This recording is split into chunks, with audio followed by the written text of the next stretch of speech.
This is a general overview of how ChatIO works. ChatIO presents the standard Python print and input statements as text bubbles rather than just the bland console input and output. The way this works is by adding a simple input ChatIO library. By importing this library into any existing Python program, it will then present the exact same prints and inputs, but now that the I/O is happening in a web browser. The way it does this is it uses a whole bunch of different technologies. The first one of those is Flask. Flask is the main tool for sharing the HTML page. So to render the chat box, Flask is presenting this HTML file here. Now I've included it all into a single file, so a single import statement. Typically you would want to have this as a template for Flask for doing more dynamic. However, I'm using WebSockets to add the dynamic content. The only thing that's happening in the HTML file is within the chat logs.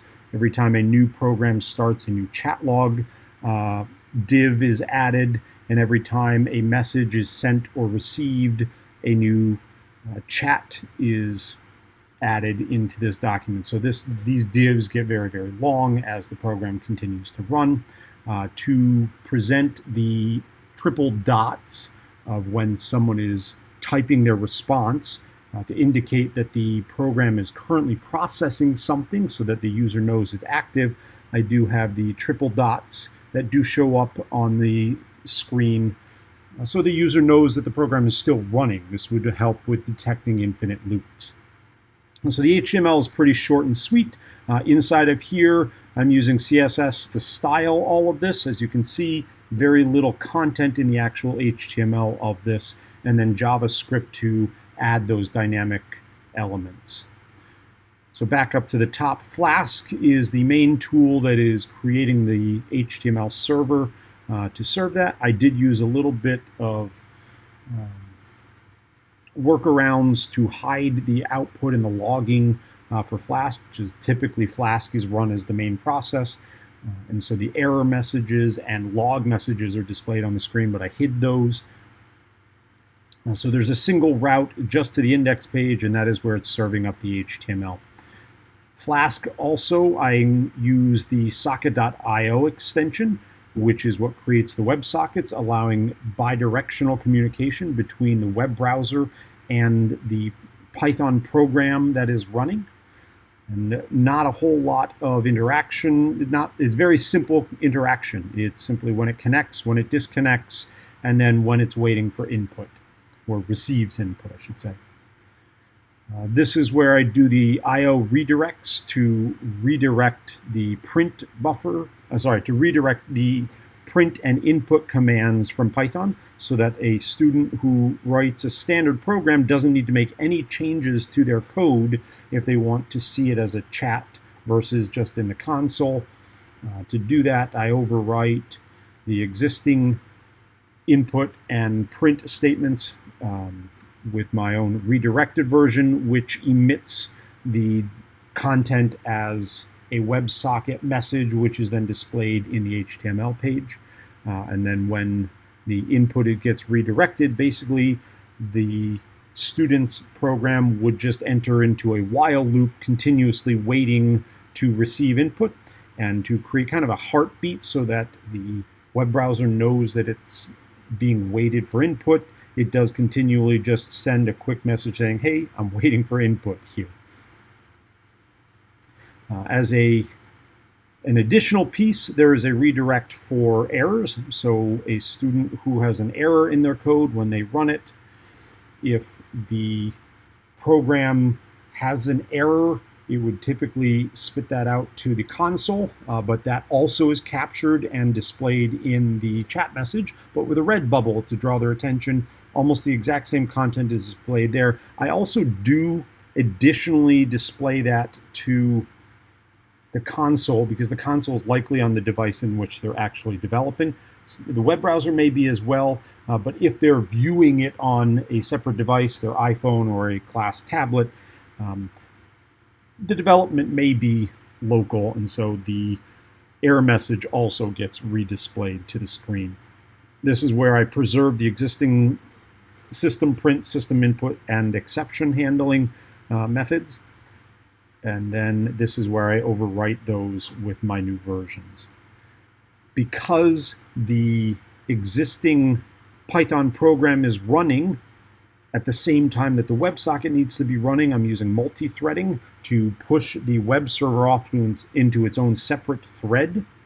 That's done here with Python's built-in threading.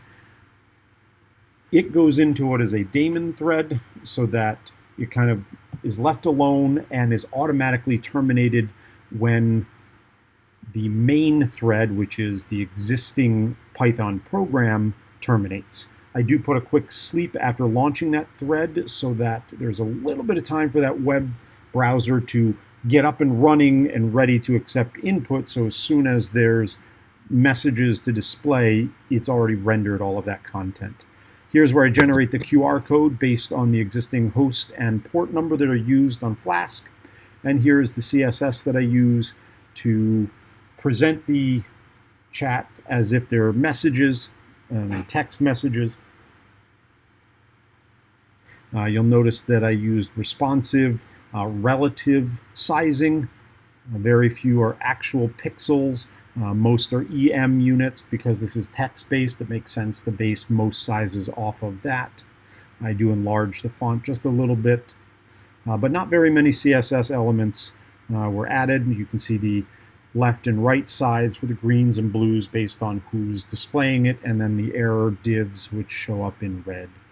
The radiuses are used to round them off, and the single radius is really teeny tiny, and that creates almost like the speech bubble arrow from where it's coming from, each of these unique to which side. The JavaScript also pretty simple because WebSockets does a lot of the work, and there's not a lot of unique display content, so it's really just the WebSocket is looking for connections and disconnections. Whenever there's a print message that's received, it simply adds that message into a new div using the appropriate left side error or right side message. And then anytime it's waiting for input, it enables the bottom text box so that the user can type in there. That does automatically get disabled so that the user can't accidentally be typing in and sending messages when the program would not be accepting them, so that it doesn't log them and clog up and produce undesirable behaviors. I did generalize it so that there's single add message based on left side, right side, or error messages. And then here's where it sends.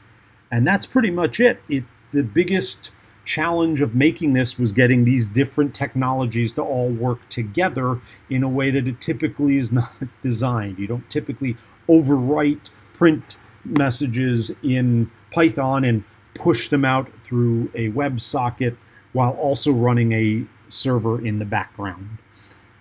And of course, there was plenty of time dealing with the CSS. So I'll run one last. You can stop here if you're not interested, but I'll do another quick demo so you can see some of what that error messaging looks like. So we'll run this here. And this is hello.py.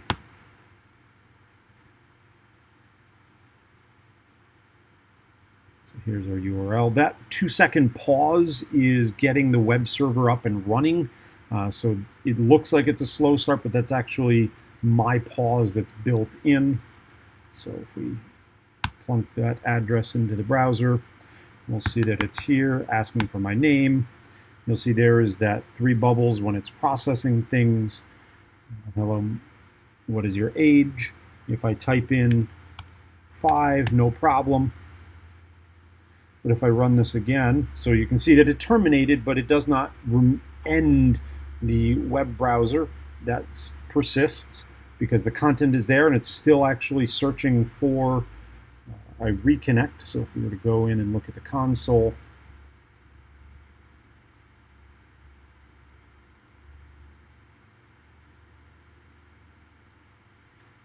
you can see that about every half second it is sending a reconnect attempt. If we go to the console.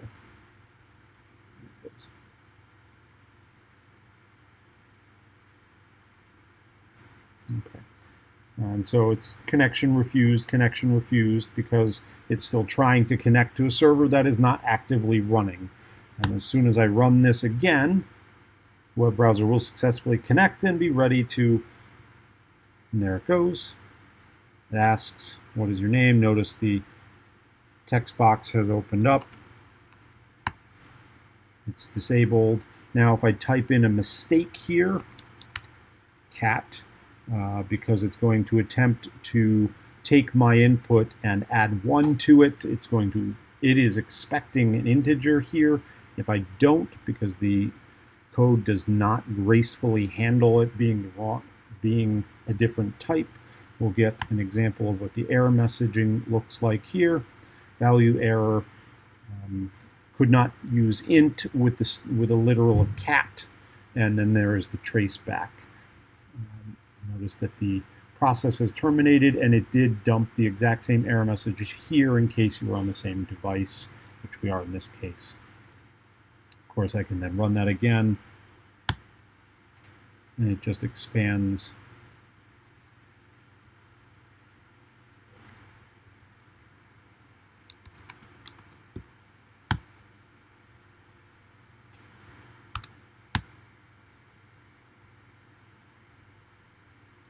Okay, well, that's the brief overview using HTML, some JavaScript, CSS, QR codes minimally, threading minimally, IO redirects, WebSockets, and Flask. Thank you.